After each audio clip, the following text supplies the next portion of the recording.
যে মিশরের থেকে গাজায় ত্রাণ বিতরণের, মিশরে এই যে এখন আমরা কুরবানি করব গাজাতে ত্রাণের প্রচুর সংকট। মিশরে একটা ছাগলের দাম যদি $50 থেকে $100 হয়, ওই একটা ছাগলের দাম গাজাতে $2,000 থেকে $3,000। এরকম কেন? ঘটনা কি? তা আব্দুর রহিম বলল যে পুরো গাজার ত্রাণ বিতরণ সিস্টেমটা এত বড় সিন্ডিকেট কর্তৃক নিয়ন্ত্রিত, এত বড় সিন্ডিকেট টিম আছে এর পিছনে, এত বেশি পরিমাণে দালাল এটার পিছনে কাজ করে যে হাত বদল হতে হতে হতে হতে ওই সিন্ডিকেট ওয়ে ছাড়া আপনি কোনো মাল, কোনো জিনিস, কোনো কিছু ঢুকাতে পারবেন না। এমনকি কিছুদিন আগে নিউজ আসছে জর্ডানের বড় বড় মন্ত্রী নেতারা পর্যন্ত এই সিন্ডিকেটের সাথে জড়িত, মানে গাজার মধ্যে ত্রাণ ঢুকবে এই সিন্ডিকেটের সাথে জড়িত। তাহলে সামারি কি দাঁড়ালো? যে গাজার মধ্যে ত্রাণ দেওয়ার জন্য সারা পৃথিবী থেকে মুসলমান তার মাথার ঘাম পায়ে ফেলে টাকা দিয়ে পাঠাচ্ছে, আর সেই টাকা গাজায় ঢুকতে যেই সিন্ডিকেট মেনটেন করা হচ্ছে, এই সিন্ডিকেটের একজন মানুষও ইহুদি না, সবগুলো মুসলমান। আবারও বুঝুন কথাটা, যে আমরা গাজার অসহায় মানুষের কাছে ত্রাণ পাঠাবো, এই ত্রাণটা ওখানে গিয়ে দ্রব্যমূল্যের ঊর্ধ্বগতিতে বিতরণ করা হচ্ছে। এই দ্রব্যমূল্যের ঊর্ধ্বগতির পিছনে যারা লাভ ভক্ষণ করতেছে, এই দালাল এবং সিন্ডিকেট টিমের একজনও ইহুদি নয়, হিন্দু নয়, সবগুলো মুসলমান। আপনি তো মনে মনে বলতেছেন, ইস কত ঘৃণিত, আপনার বাংলাদেশের লোকেরা ওখানে দায়িত্ব পেলে আরও বড় সিন্ডিকেট তৈরি করত। এই হলো মুসলমানের আজকের যুগের বানু ইসরাইল, মানে ধোকা, দুর্নীতি। এরা ভাইয়ের রক্তের উপর ধোকা দেয়। ওখানে গাজাতে অনাহারে মানুষ মারা যাচ্ছে, সেইটার রক্তের উপর ওরা ব্যবসা করতেছে মুসলমান। গাজায় তার আপন ভাই অনাহারে মারা যাচ্ছে, ওই অনাহারে মারা যাওয়া ভাইয়ের কাছে ত্রাণ যাবে, এই ত্রাণের উপর ব্যবসা করতেছে মুসলমান। এই জন্য বলেছি যে মুসলমানরা হচ্ছে এই যুগের বানু ইসরাইল। কেন? এদের স্বভাবের মধ্যে তো নেতৃত্ব আসেনি, স্বভাবের মধ্যে গোলামানা স্বভাব থেকে গেছে। কিভাবে নেতা হবে, কিভাবে মুক্তি পাবে? নেচারের মধ্যে ঔপনিবেশিক কলোনিয়াল যে শাসন 150-200 বছরের, ওই 150-200 বছরের শাসনের কারণে রক্তের মধ্যে ধোকা, দুর্নীতি, কাড়াকাড়ি, মারামারি, এই জিনিসগুলো ঢুকে গেছে। যেমনটা ফেরাউন এর 300 বছরের জুলমের কারণে বানু ইসরায়েলের মধ্যে ঢুকেছিল। এই জন্য মুসা আলাইহিস সালাম বানু ইসরায়েলকে চালাতে পারেনি, কেন? মুসা আলাইহিস সালাম তো রাজার হালে স্বাধীনভাবে ফেরাউনের বাড়িতে বড় হয়েছে। মুসা আলাইহিস সালাম তো এগুলো 2 নম্বরই রাস্তা জানে না। মুসা আলাইহিস সালাম তো এগুলো ধোকা, এগুলো মুনাফিকি, এগুলো সঠতা উনি জানে না। কেন? উনি স্বাধীনভাবে রাজার হালে রাজার বাড়িতে বড় হয়েছে। এখন ওনাকে আল্লাহ দায়িত্ব দিয়েছে একদল গোলামকে চালানোর জন্য, যারা 300 বছর থেকে ফেরাউনের গোলামি করতেছে। তো গোলামদের নেচার কি? তারা বলতেছে যে ওরা চোখের সামনে দেখলো যে সমুদ্রের মধ্যে দিয়ে রাস্তা তৈরি হয়ে গেল, সমুদ্রের পানি থেমে গেল, রাস্তা তৈরি হয়ে গেল। মরুভূমিতে পানির কোনো ব্যবস্থা নাই, সমুদ্রের পানি লবণাক্ত, তো পাথর ফেটে পানি বের হতে লাগলো। মরুভূমিতে যেহেতু কোনো আবাদ করা সম্ভব নয়, জান্নাত থেকে খাবার আসতে লাগলো। বিশাল গরম, যেহেতু মরুভূমিতে কোনো ছাদও নাই, গাছও নাই, তো মেঘ তাদেরকে ছায়া দিতে লাগলো। এগুলো সূরা বাকারা থেকে আমি বলতেছি, আয়াত পড়ার সময় নাই, শুধু সারমর্ম বলতেছি। তাহলে এত বড় বড় 4টে জিনিস নিজের চোখে দেখার পরেও মুসা আলাইহিস সালাম যখন তুর পাহাড় থেকে তাওরাত নিয়ে আসলো, তখন বানু ইসরাইল বলতেছে, যতক্ষণ তোমার আল্লাহকে না দেখবো ততক্ষণ আমরা ঈমান আনবো না।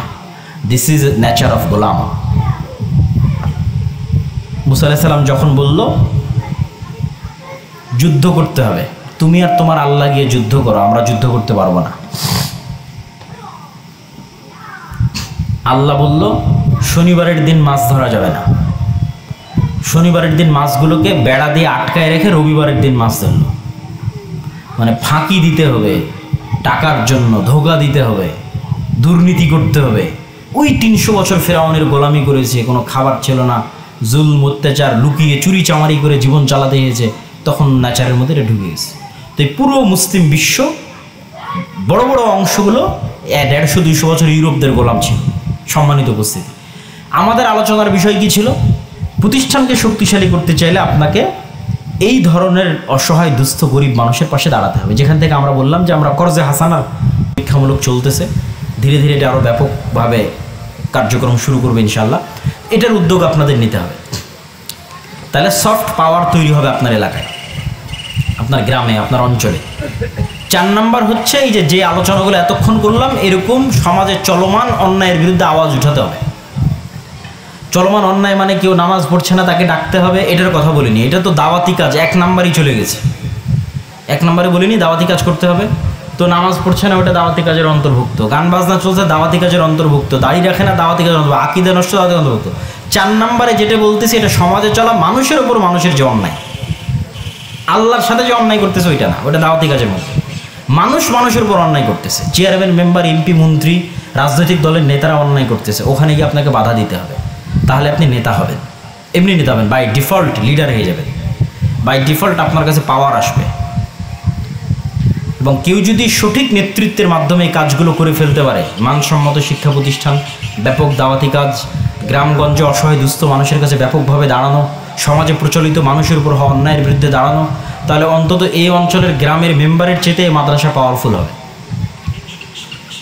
এই গ্রামের এই অত্র ইউনিয়নের চেয়ারম্যানের চেয়ে এই মাদ্রাসা পাওয়ারফুল হবে। এটাই হচ্ছে ইনস্টিটিউটের পাওয়ার।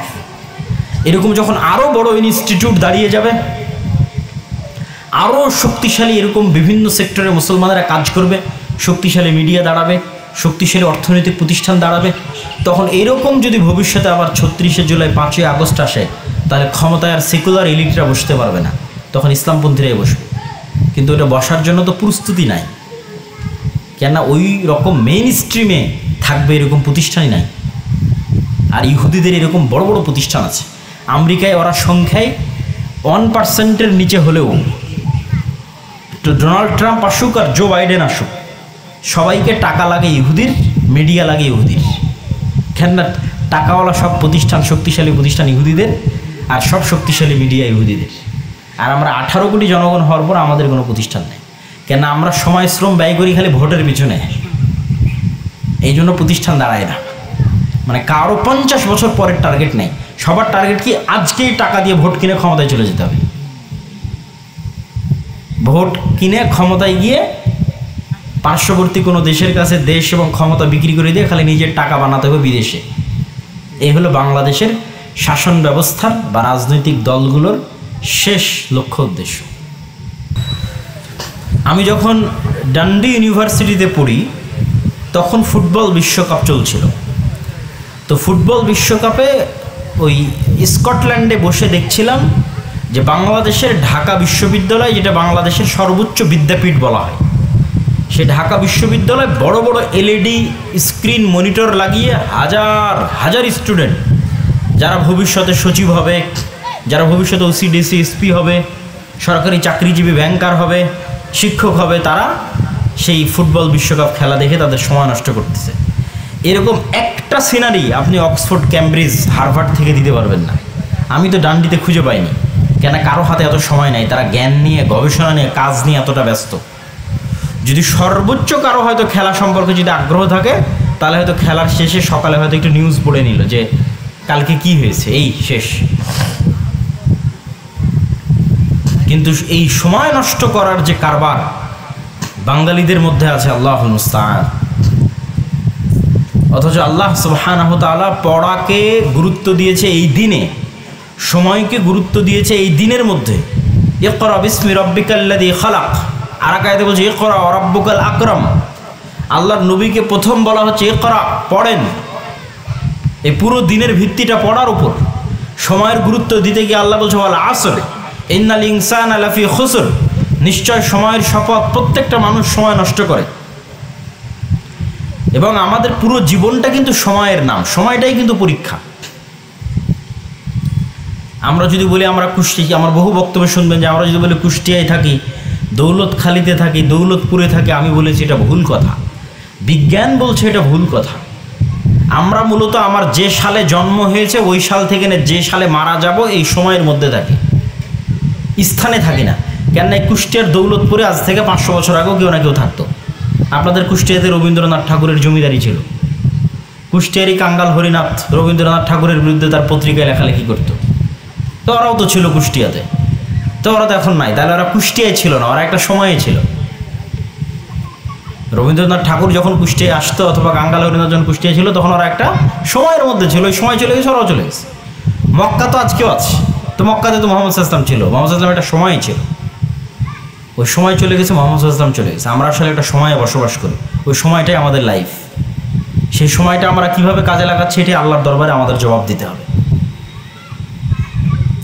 এই জন্য আপনি দেখবেন যে ইসলামের প্রত্যেকটা হুকুম আহকাম বিধিবিধান সময়ের সাথে এমনভাবে কানেক্টেড করা আছে, তারপর আমরা মুসলমানেরা সময়ের গুরুত্ব শিখি না। দেখেন 5 ওয়াক্ত সালাত আউয়াল ওয়াক্তে আদায় করার জন্য আমরা আহলে হাদিসরা তো মোটামুটি আউয়াল ওয়াক্তে আদায় করার জন্য চেষ্টা করি। তাহলে সালাতের ক্ষেত্রে সময়ের কত গুরুত্ব। কিছুদিন আগে রমজান মাস গেল, সাহারির জন্য একদম কাটায় কাটায় সময় দেওয়া আছে, ইফতারির জন্য একদম কাটায় কাটায় সময় দেওয়া আছে। সামনে হজ আসতেছে, হজের জন্য যতজন হজে যাবে সবার নির্ধারিত দিন আছে, তারিখ আছে। আমরা ঈদ করব, ঈদের সালাতের কখন সময় হবে, কখন কুরবানি করব, সব সময় দেওয়া আছে। মানে আমাদের প্রত্যেকটা কাজ ওই সময়ের মধ্যে হতে হবে, কেননা সময়টাই তো সেভ হয়ে থেকে যায়। সময় পার হয়ে গেলে সময়টা চলে গেল, সালাত তোর মধ্যে ঢুকলো না।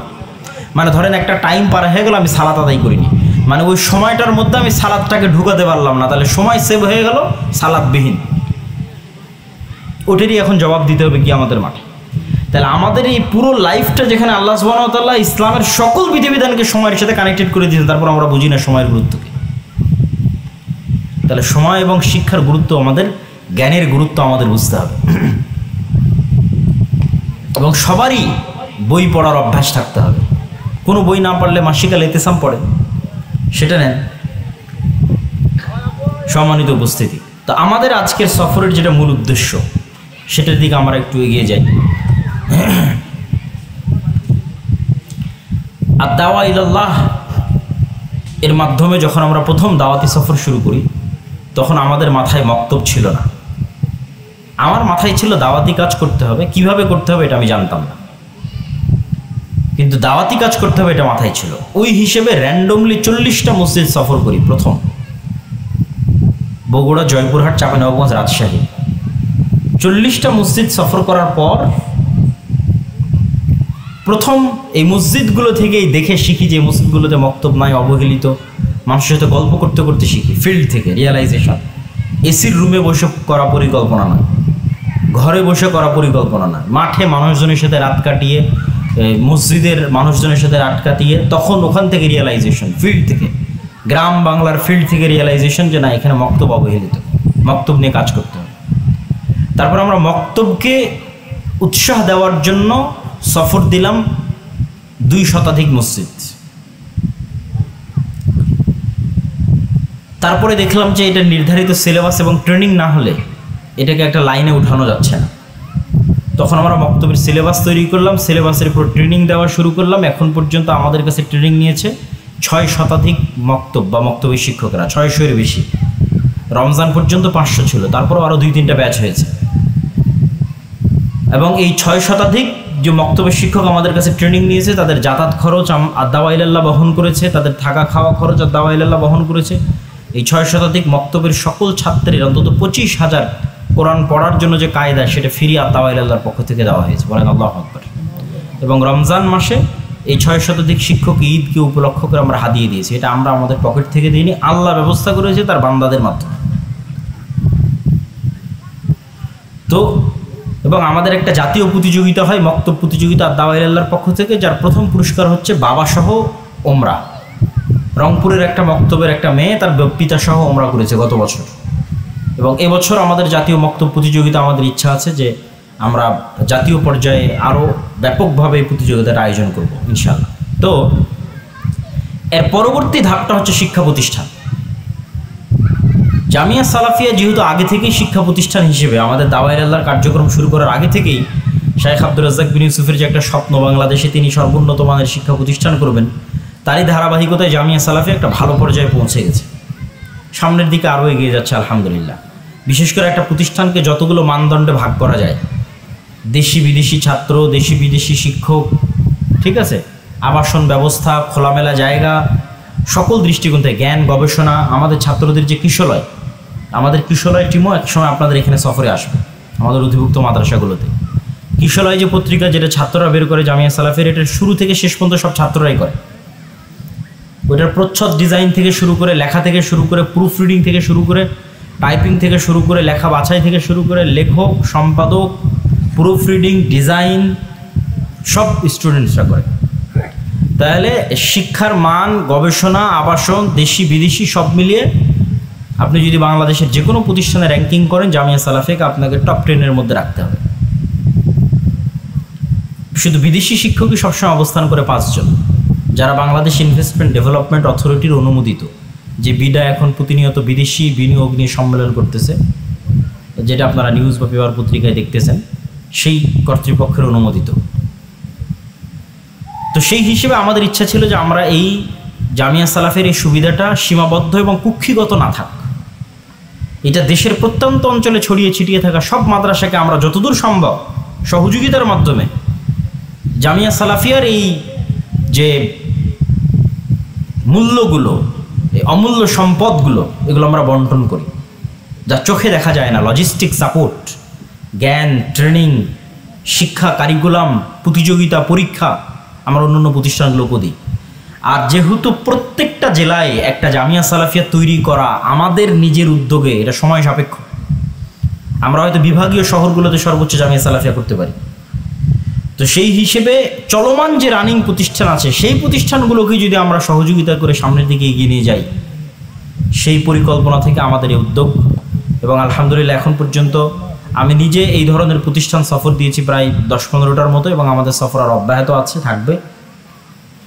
প্রতিনিয়ত প্রতিষ্ঠানের সাথে যুক্ত হচ্ছে। এবং আপনাদের ফরম পূরণের পর, আমার সফরের পর শিক্ষক প্রশিক্ষণ আয়োজন হবে। শিক্ষক প্রশিক্ষণের পর ছাত্রদের কোনো একটা পর্যায়ের ফাইনাল পরীক্ষা আমাদের পক্ষ থেকে আয়োজন হবে। এবং আপনাদের প্রতিষ্ঠানের ছাত্ররা যাতে উপর ক্লাসে উঠে সরাসরি জামিয়া সালাফিয়ায় যেতে পারে, সেগুলোর ব্যবস্থাপনা যত ধরনের শিক্ষা কেন্দ্রিক, জ্ঞান কেন্দ্রিক আদান প্রদান করা সম্ভব তা আমরা করবো ইনশাল্লাহ, যা আপনাদের এই প্রতিষ্ঠানগুলোর শিক্ষার মান বাড়াতে, জ্ঞানের মান বাড়াতে সহযোগিতা করবে ইনশাল্লাহ। এতটুকু আস্থা, বিশ্বাস আপনারা রাখতে পারেন। জ্ঞানকে আমরা যুদ্ধের জায়গা হিসেবে গ্রহণ করেছি, যে জ্ঞানই হচ্ছে যুদ্ধক্ষেত্র, নলেজ হচ্ছে যুদ্ধক্ষেত্র। জ্ঞান ছড়িয়ে দিতে হবে এবং জ্ঞানের জন্য শক্তিশালী প্রতিষ্ঠান তৈরি করতে হবে। তো আদ-দাওয়া ইলাল্লাহর ক্ষেত্রে আমাদের মোটো বা আমাদের লক্ষ্য এবং উদ্দেশ্য ছিল, শেষ টার্গেট যেটা আদ-দাওয়া ইলাল্লাহর, সেটা হচ্ছে শতভাগ মুসলমানের সন্তানকে কোরআন ও দ্বীন শিখানো। আবারও বলি, আদ-দাওয়া ইলাল্লাহর শেষ লক্ষ্য উদ্দেশ্য যেখানে সে পৌঁছতে চায়, সেটা হচ্ছে শতভাগ মুসলমানের সন্তানকে কোরআন ও দ্বীন শিখানো। মানে 18 কোটি মানুষকে কোরআন এবং দ্বীন শিখাতে হবে। তাহলে মাদ্রাসাগুলোতে আসে 2%, 98% যা স্কুল কলেজে, তাদেরকে ধরতে হবে কোথায়? মসজিদে। বাংলাদেশের সব মসজিদে যদি শক্তিশালী মক্তব প্রতিষ্ঠা করা যায়, তাহলে এই স্বপ্নটা বাস্তবায়ন হবে যে হ্যাঁ, বাংলাদেশের শতভাগ মানুষকে আমরা কোরআন শিখাতে পেরেছি, বাংলাদেশের শতভাগ মানুষকে আমরা দ্বীন শিখাতে পেরেছি মসজিদে। তো এটা আমাদের দ্বারাই বাস্তবায়ন হবে, দাওয়া ইলাল্লাহর মাধ্যমে হতে হবে, এটা আমি বলি না। কিন্তু এই উদ্যোগ, এই স্বপ্ন বলতে থাকলে, চলতে থাকলে আরও 10 জন, 1000 জন মানুষ এই উদ্যোগ নিবে, বাস্তবায়ন করবে। আমি বিভিন্ন জায়গায় গেলেই শুনতে পাই, মানুষ বলে যে আপনার বক্তব্য শুনে আমরা এখানে মক্তব চালু করেছি, আমরা এখানে মক্তব পরিচালনার উদ্যোগ নিয়েছি, বা আমরা আরও এরকম 10-15টা মক্তব চালাচ্ছি।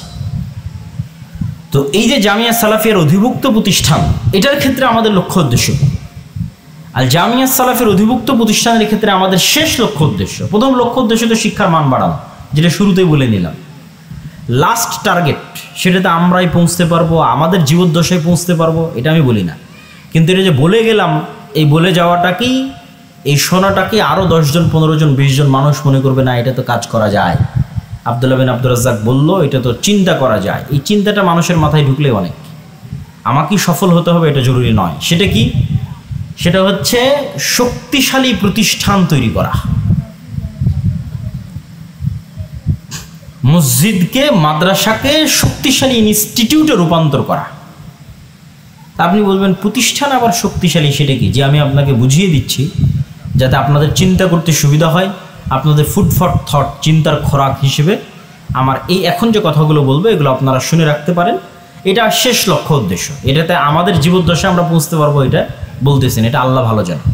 কিন্তু আমাদের টার্গেট সেটা হচ্ছে 5ই আগস্ট বা 36শে জুলাই, যখন বাংলাদেশের রাস্তাঘাটে নিম্নবিত্ত এবং মধ্যবিত্ত মুসলমান ঘরের সন্তানেরা ছিল, মিডিল ক্লাস অথবা লোয়ার মিডিল ক্লাস, নিম্নবিত্ত মধ্যবিত্ত পরিবারের ধর্মপ্রাণ মুসলমানের সন্তানেরা রাজপথে ছিল, রাস্তায় ছিল, আবু সাইদদের মতো। কিন্তু তাদের রক্তের উপর দিয়ে ক্ষমতায় গেল কারা? এলিট সেকুলার,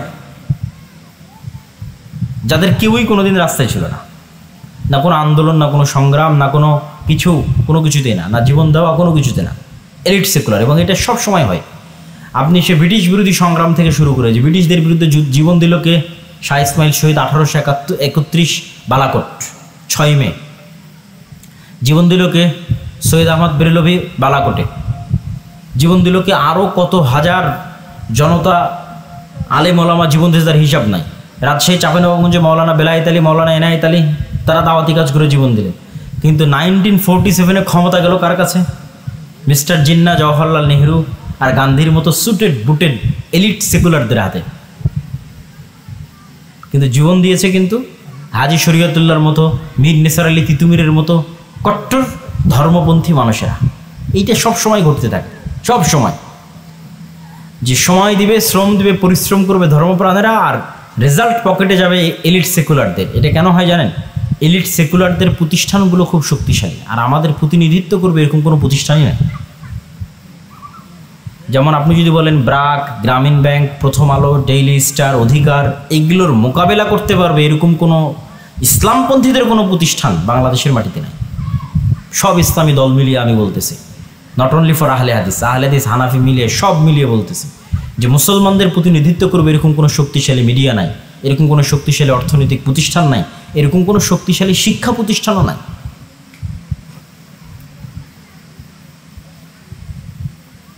তাহলে আমরা প্রতিষ্ঠানকে শক্তিশালী করার দিক থেকে অনেক পিছিয়ে আছি, কিন্তু জনগণের দিক থেকে লক্ষ কোটি জনগণ কিন্তু ঠিকই আছে। তাহলে আপনাদের মতো এই ছোট ছোট প্রতিষ্ঠানগুলোকে আপনারা শক্তিশালী করবেন কিভাবে? প্রথমত যেই প্রতিষ্ঠানটা যেই সেক্টরের, ওই সেক্টরে শক্তিশালী হলে 1 নাম্বার শক্তিশালী হওয়া। যেমন এটা হচ্ছে শিক্ষা প্রতিষ্ঠান, তাহলে এটা যখন শিক্ষা খাতে শক্তিশালী হবে, তাহলে এটা প্রথমত শক্তিশালী হওয়ার 1 নাম্বার ধাপ অতিক্রম করলো, যে এটা শিক্ষা খাতে শক্তিশালী হলো। শিক্ষা খাতে শক্তিশালী হবে কিভাবে? আমাদের মেন্টালিটি চেঞ্জ করতে হবে। আমাদের মসজিদ, মাদ্রাসা, যত জায়গায় কমিটি বসে আছে, সব জায়গায় সবার মেন্টালিটি হচ্ছে, দেখবেন মসজিদ জালসা করবে, বাৎসরিক আদায় হবে, আদায় হওয়ার পর ওই পুরো টাকা খরচ হবে টাইলস লাগাতে, ফ্যান লাগাতে, এসি লাগাতে, মসজিদে মক্তবের যে একটা ভালো শিক্ষক লাগবে, এটার পেছনে কোনো বরাদ্দ নাই, কোনো ব্যয় নাই। তাহলে অবকাঠামোগত উন্নয়নের দিকে জাতিগতভাবে আমাদের মনোনিবেশ।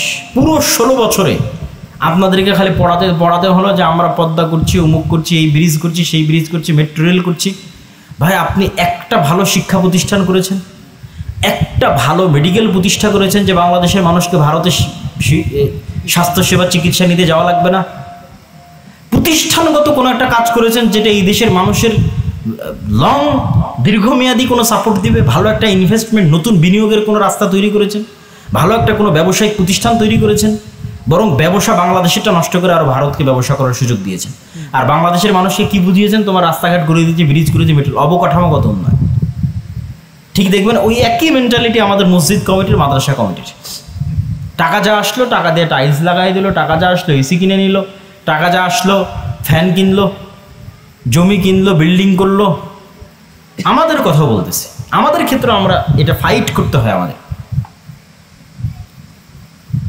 যে শিক্ষা খাতে বিনিয়োগ বাড়াতে হবে, ভালো শিক্ষকের পিছনে বিনিয়োগ করতে হবে, ভালো শিক্ষকের ট্রেনিংয়ের পিছনে বিনিয়োগ করতে হবে, শিক্ষকের বেতন বৃদ্ধি করে ভালো শিক্ষক নিয়ে আসতে হবে। আজকেই কুষ্টিয়াতে একজন ভাই, যাদের মাঝে আমরা রাস্তায় যাদের সাথে যাত্রা বিরতি করলাম, উনি টাটা কোম্পানিতে জব করেন, ইন্ডিয়ান কোম্পানি, ট্রাক এবং ট্রাক্টরের। তো আমি বললাম যে ট্রাক্টরে বাংলাদেশে কোনো কোম্পানি কেন এস্টাবলিশ হতে পারতেছে না? ট্রাক এবং ট্রাক্টরের জগৎটা পুরোটা ইন্ডিয়ার বিজনেস কন্ট্রোলে কেন?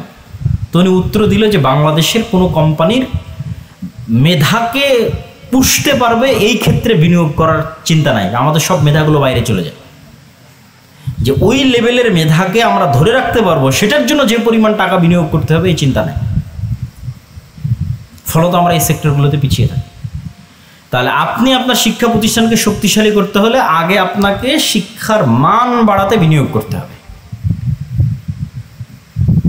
ভালো শিক্ষকের পিছনে বিনিয়োগ করতে হবে, শিক্ষক ট্রেনিং আয়োজনের পিছনে বিনিয়োগ করতে হবে। 2 নম্বর, কিভাবে আপনি শিক্ষা প্রতিষ্ঠানকে শক্তিশালী করবেন? 2 নম্বর হচ্ছে, যেহেতু এগুলো দিনই প্রতিষ্ঠান, সেহেতু এই প্রতিষ্ঠানগুলোর দাওয়াতি ক্ষেত্রে অবদান থাকতে হবে। যে অত্র কুষ্টিয়ার দৌলতখালী অঞ্চলে যতগুলো মসজিদ আছে, সব মসজিদের মক্তব যেন এই প্রতিষ্ঠানের অধীনে পরিচালিত হয়, এবং সেই মসজিদগুলোতে দাওয়াতি কাজে যেন এই প্রতিষ্ঠানের শিক্ষকদের অবদান থাকে। তাহলে আপনি পাবলিকের সাথে কানেক্টেড হয়ে গেলেন দাওয়াতি কাজে। একে তো আপনি শিক্ষা মানে ভালো পর্যায়ে চলে গেলেন, দ্বিতীয়ত আপনি দাওয়াতি কাজে কানেক্টেড হলেন, আপনার দাওয়াতি পাওয়ার বাড়লো। 3 নম্বর কি করতে পারেন? 3 নম্বর, আপনি অত্র এলাকার অসহায় দুস্থ গরিব মানুষের পাশে দাঁড়াতে পারেন। যেমন আমরা কর্জে হাসানা যে প্রজেক্ট আমরা চালু করেছি, এটাও মনের বেদনা থেকে চালু করা। এমন কোনো বাংলাদেশের এলাকা এবং গ্রাম নাই যেখানে গেলে আপনি এই ক্ষুদ্র ঋণ, মাইক্রো ফাইন্যান্স, এদের অন্তত 10টা 12টা 15টা আপনি অফিস এবং কোম্পানি পাবেন না। আমার দাদির বাড়ি অঞ্চলে নতুন ব্রিজ পার হওয়ার পর থেকে হায়াতের মোড় থেকে আমার দাদির বাড়ি যাওয়া পর্যন্ত আমি একদিন গণার চেষ্টা করেছিলাম যে কতগুলো ক্ষুদ্র ঋণের প্রতিষ্ঠান এখানে আছে। ও গণে শেষ করতে পারিনি, মানে আলাদা আলাদা প্রতিষ্ঠান, এই আশা, ব্রাক, ঠ্যাঙ্গামারা, মানে কত রকমের যে প্রতিষ্ঠান তার হিসাব নেই। সবগুলো মাইক্রো ফাইন্যান্স, ক্ষুদ্র ঋণ, সুদ। তো এটার মাধ্যমে তো মানুষ গোলাম হচ্ছে। আপনি বলবেন ভাই কিভাবে এটার মাধ্যমে মানুষ গোলাম হয়? আমি তো কিস্তি নিয়ে একটা ফ্রিজ কিনলাম, একটা এসি কিনলাম, আমি গোলাম হচ্ছে কিভাবে? কিভাবে আপনি গোলাম হচ্ছেন সেটা বুঝিয়ে বলে আমি আবার কথা শেষের দিকে চলে যাচ্ছি, সামনের দিকে এগিয়ে যাচ্ছি। যে সুদ মানুষকে কিভাবে গোলাম বানায়? সুদ মানুষকে গোলাম বানায় নেচার, চরিত্র, প্রকৃতিগতভাবে গোলাম বানায়।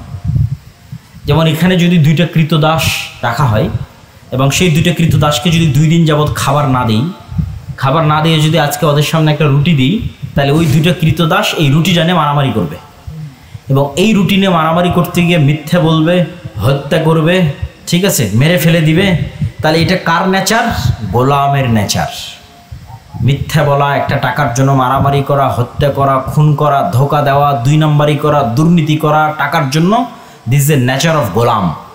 আর একটা আত্মমর্যাদা সম্পন্ন, স্বাধীন, আত্মসম্মান বোধ সম্পন্ন মানুষ এটা করতে যাবে না।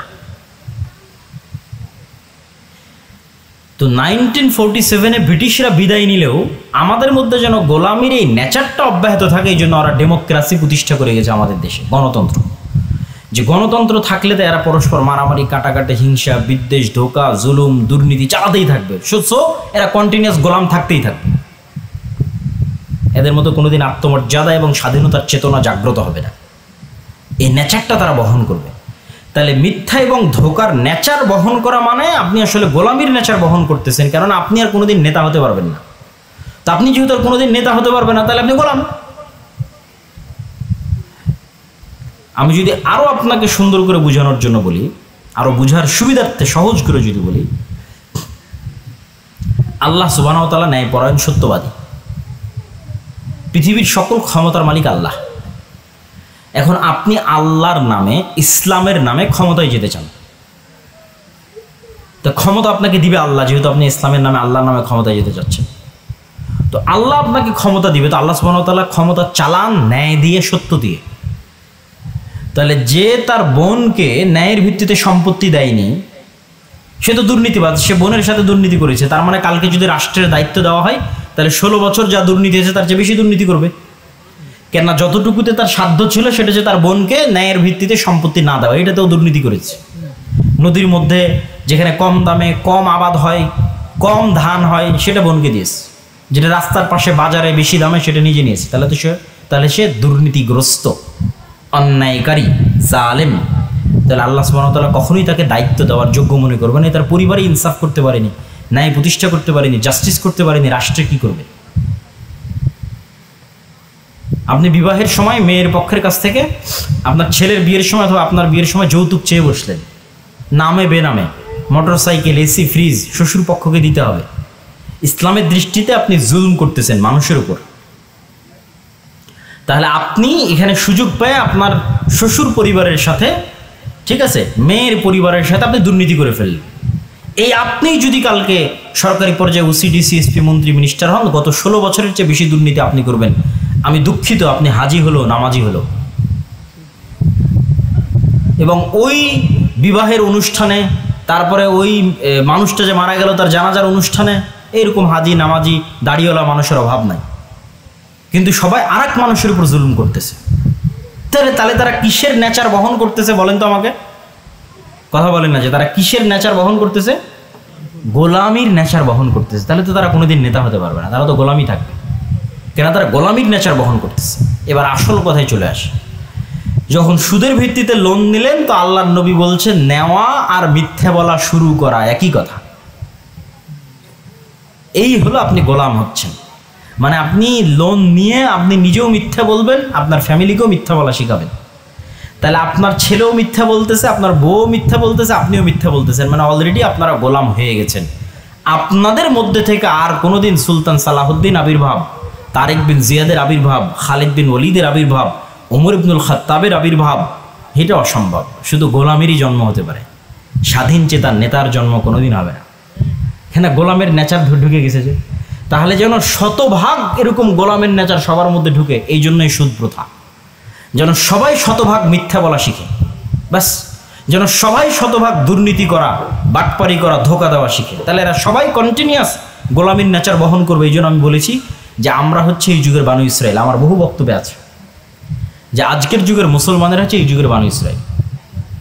তা আব্দুর রহিম যখন গল্প করে মিশরের এই গাজার ত্রাণ বিতরণের, তখন আমি আরও বসে থেকে চিন্তা করি যে আমি যেটা বলেছিলাম যে আমরা হচ্ছে এই যুগের বানু ইসরায়েল, এটা তো সত্য। কি বর্ণনা করে আব্দুর রহিম?